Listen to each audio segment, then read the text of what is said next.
Hey everybody, I'm back, and yeah, my voice is still a little bit squeaky. COVID is not quite done with me yet, but I do feel better. So I'm here because I have committed to being here every single week to give you the content you need so that you could be the best leader that you could be. And so one of the things I want to tackle this week is the notion of change or resistance to change. You're a new manager, you've just started in a leadership position, and you've got this team that you're trying to help shepherd through a process of change. And you're getting tons of resistance and you're not exactly sure how to manage this. So, this week we're going to look at the issue of change and the resistance to it.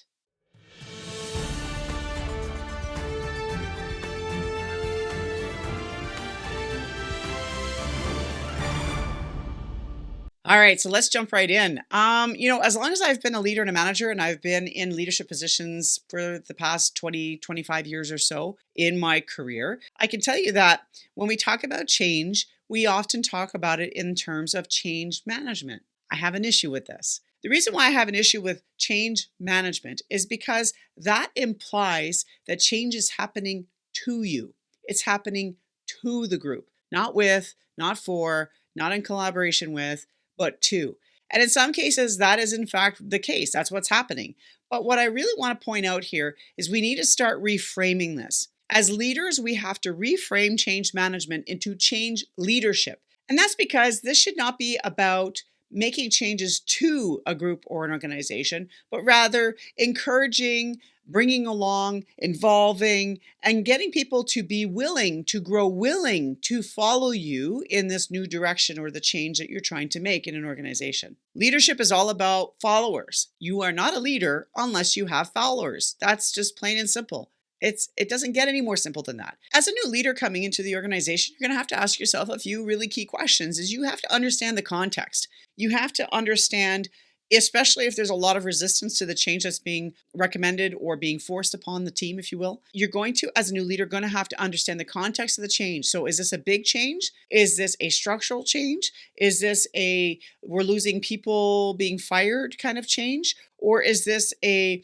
procedural change or a policy change that is going to affect maybe how we work or where we work or with whom we work? So it's really important to understand the background of the change itself. The other piece too is that you're going to have to look culturally at the organization as a whole. Has the organization tried to make changes in the past? And if so, were they successful in doing so? If they weren't successful, then it could be just a matter of the team saying, well, they tried making changes before and it failed. And then we ended up going back to what we wanted to do anyway. So if all we got to do is be like Survivor and be the last one on the island and just survive this one out, that eventually they'll go back to what we were doing before. And this will never really pan out. So if change hasn't worked before, there's a good likelihood or high likelihood that your staff think it's not going to happen again. The other piece too is that there may be change fatigue. Maybe this is the 10th time that a team has been shuffled, or maybe this is the 10th time they've experienced cuts, or maybe this is the 10th time, that they've had to change a policy or a direction in how things are done.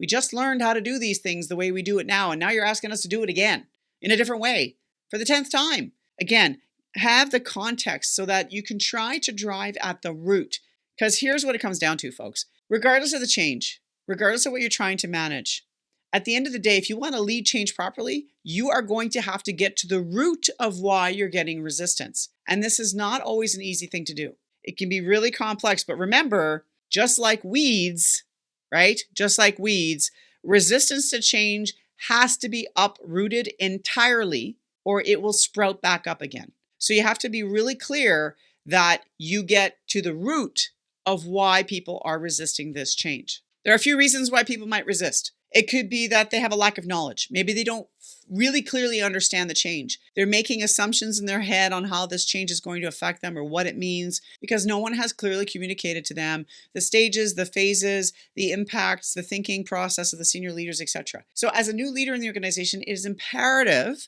that you share and communicate the actual change process. What are going to be the steps? What can be expected in each step? What are the impacts of each step? What are not the impacts of each step? That's really important too, is to try to allay some fears and concerns that people may have about the change.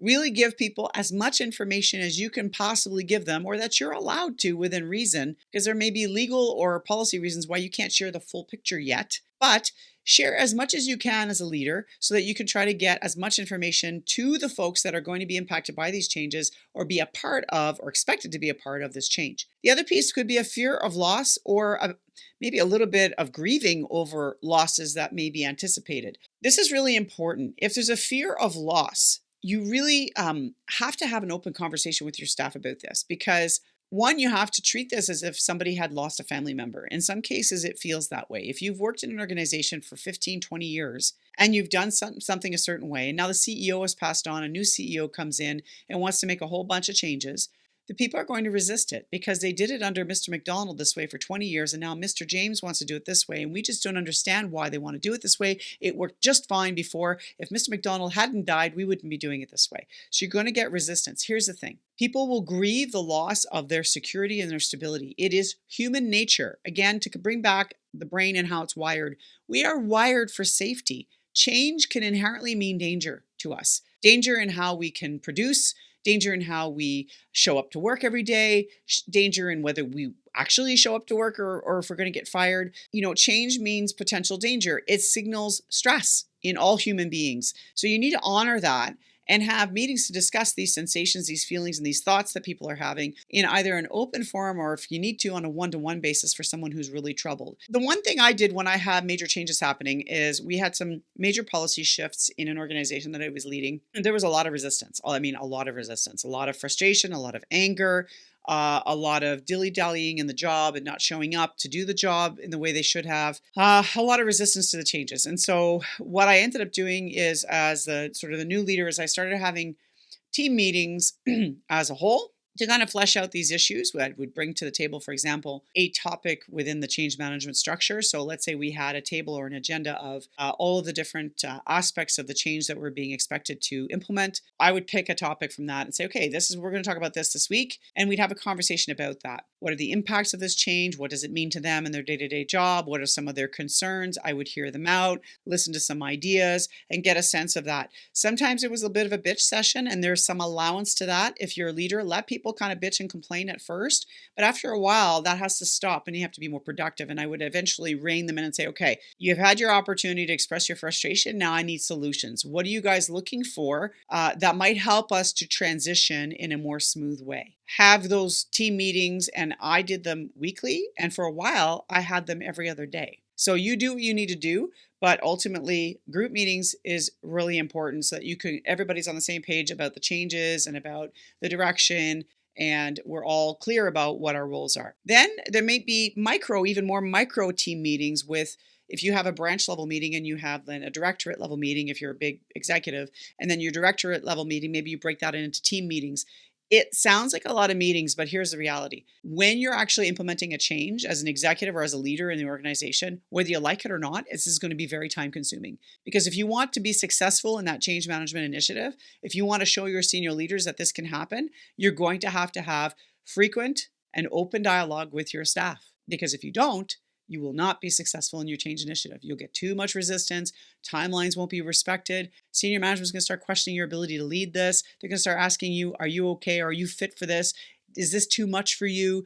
People are going to start leaving. You're going to have high rotation. You're going to have a degree of dissatisfaction. There's going to be bitch whining and complaining behind you. And the toxic culture will start to really grow because it's like mushrooms. If you don't pick them properly, they just start to populate everywhere. So you need to kind of nip all of that in the bud right off the bat. Have open conversation with your staff. And I truly mean this when I say have an open door / open telephone concept.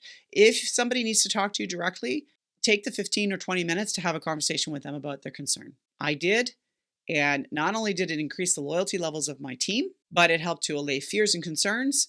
I would talk them through challenges, coach the team to success. When things would pop up for them, we would talk through it and figure out how to work through those issues. So I think, again, the key to this is open conversation. Now, when I say open dialogue, it does not mean repeating the media lines to your team on a regular basis. You don't go to meetings and say, here's the change, here are the steps, here's what we're going to do, and this is how we're going to do it. Okay, thanks, bye, and you leave the room. Repeating the media lines, repeating the public domain, the story that you're telling everybody, the story you're telling your shareholders to your team members is not going to get you what you need to get the resistance to come down.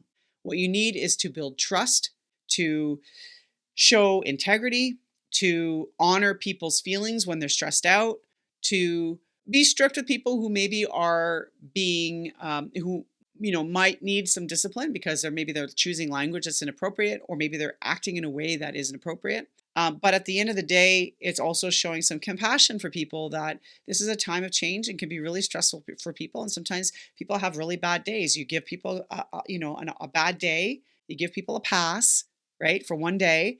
But then after that, you say, okay, like you had a bad day. I get it. But now it's time to start working together. We need to all row together as a team so this works. You need to ensure as a leader that the implicit and explicit values or behaviors of the organization align. That is not easy to do. So if this new change requires a change in policy in terms of communications and how we communicate with each other, say you need to use a new process or a new information server or whatever, a new chat bot or whatever it is that you're chatting to your team with, don't use the old system. Use the new one. If you want your team to accept the change, you yourself have to accept the change. You have to actually participate in the change. So as a leader, you can't go back to the old ways of doing things if you want your team to start moving towards the new way of doing business. So again, your implicit and explicit values or your implicit or explicit actions based on the change initiative in front of you, they have to align and they have to match. When you're listening to your staff and they make suggestions on maybe how to tweak things or maybe how they can somehow own some of the change, where you have control or where you have a sort of span of control, allow them to do it. Delegate those things to them. Let them own some of the change. Let them own how things are implemented. Remember, the what and the why is often dealt by the senior management. The senior management will say, we want to make this change organizational because of these reasons why. And they may give you a hint on the how they want you to do it. But for the most part, most companies or most organizations are going to say, we need to move in this direction.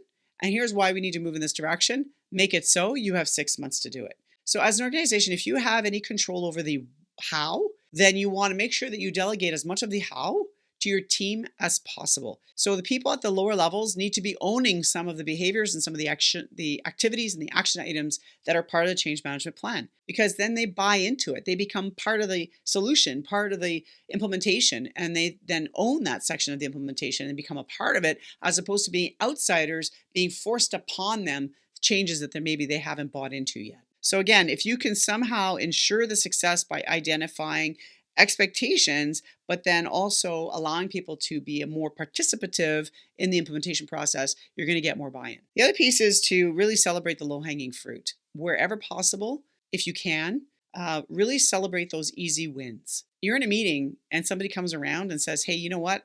I just clued in that this might be a good thing and here's why. Celebrate that. Say in that meeting, say, you know what? I'll just throw a name out. John, I really do appreciate you coming on board because we can't do this without you, right? Or it wouldn't be as successful without you. So I'm so happy to hear that you're willing to help out on this piece. Celebrate it, honor them, and recognize them in front of their peers. And again, that will go a long way to building your loyalty with them and their trust. Now, it has to be authentic. It can't be fake and it can't be bullshit. It's got to be real. So if you're coming at this from a real place, you're not going to have any problems. And another thing you can do is if they say, this is just too fast, it's too much, too soon, too fast, I can't do this. Then as a leader, what you can do is say, you know what? I get it. I hear you. Let me go to the senior leaders and see if we can push back on some of these timelines. If you can, and if it's at all possible, and it's not going to have a huge financial dollar impact or a huge implementation impact, maybe there's some wiggle room. Because most times when executives say they want it done by a certain time, they fully recognize that it's not going to be done in that time frame. And in the back of their minds, they know that it'll probably be done later, but they're trying to give you the tightest timeline possible, knowing full well you're going to come back and probably push back on timelines, right? So go back and push on those timelines and say, well, I did say we were going to do this in 3 months, but I've had conversations with my teams. We've talked about implementation and nobody's really being a stick in the mud here, but we really want to do this right. We want to make sure this change happens successfully. We're going to need 6 more weeks. We're going to need 4 more weeks. We're going to need more time on this particular part of the project or whatever. And try to get senior management to buy in. There's times you're not going to get anything back. They're going to say, nope, you said 3 months, get it done 3 months.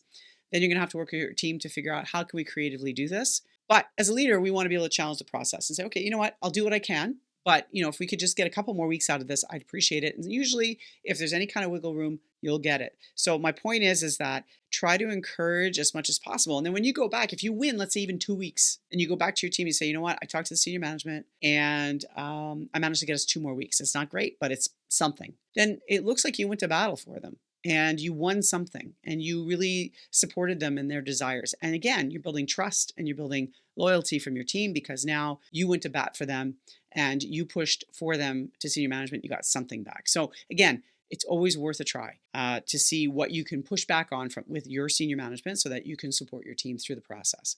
The other piece too is when you're implementing change, senior leaders often make big sweeping statements about what they want to do to change in the organization, but they don't necessarily think of all the impacts, or they might not actually think about the cycles or the efforts required in order to make that happen. They tend to think it's really simple. I used to hear from management all the time, well, it's just this, it's just this, it's just that. But the it's just part is filled by, 1,000 hours of this and 1,000 hours of that and 20 FTEs or full-time equivalents to do this job. Sometimes we senior leaders, they don't do it on purpose. They have big vision, they have big ideas, and they want big positive things to happen for their organizations. It's all coming from a place of profit and making the company as successful as possible.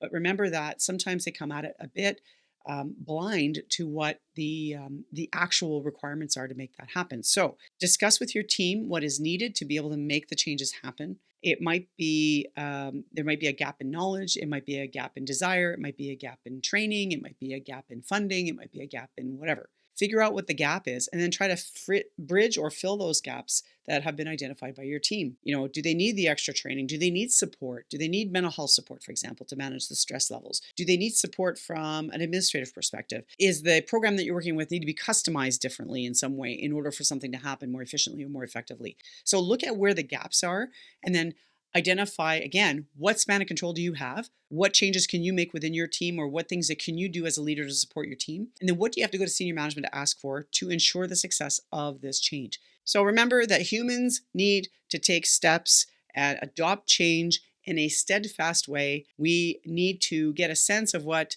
the new normal is going to feel like. We need to know that the sky isn't falling and that life isn't going to fall apart on us because this change is being made. A lot of times we catastrophize in our heads as to what the end result's going to be when a change initiative comes forward.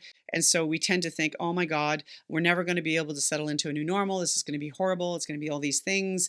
But really, when it comes down to it, once changes are made, even if they're slow, measured, tangible steps that are made in the change, your team will adjust to the new changes, realize again that the sky is not falling, and they'll adapt to this new normal. So it takes time for any change initiative to be successful. It takes time, and you need to make sure that you identify those steps, identify the gaps, and support your staff along the way as much as possible. At the end of the day, this is not an easy thing to do. It takes a lot of patience. It will grow you as a leader if you become a change leader when you're being asked to make a major shift in your organization. This will definitely change you as a person and will definitely grow you as a leader because you will need to be much more patient. You will have to watch your tone.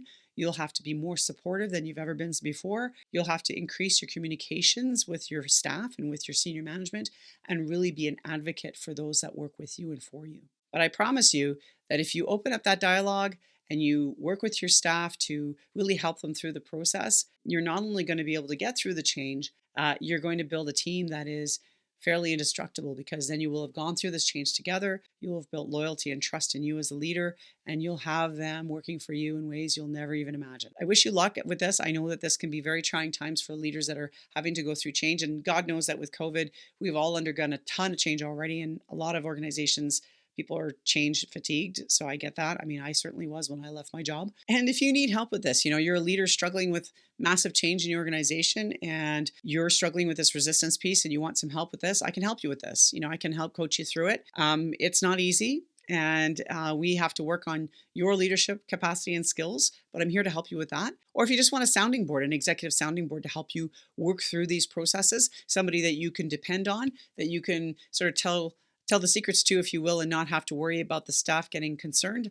Because one of the last things you want to do is share your stress with your staff, right? We want to show solidarity. We want to show strength. We want to show our leadership to our staff. We can't be bitch whining and complaining about these hard decisions and these hard issues with our staff. And it's sometimes hard to go to our senior leaders because our senior leaders don't want them to know that you're struggling because you worry that they're going to think that that you're not good enough for the job. So if you're in that kind of middle stuck place where you don't want to talk to senior leaders because you're worried they're going to think you're a failure, you can't talk to your staff because you don't want to discourage them in any way or share any secrets potentially with them, I can be somebody who can help you out there. So if you want me to be an executive advisor, I can certainly do that too. So if you're interested in any of this, there's a link down below where we can book some time to have a conversation together and see how I can help you out. So that's it for this week, talking about change leadership. We really do have to reframe the concept of change management to change leadership, because without leadership, change doesn't work. It very rarely happens in a successful and positive way without proper leadership. So thanks again for being here this week. I will be here next week, hopefully even healthier with a better voice. In the meantime, stay safe, everyone, and I'll see you next week.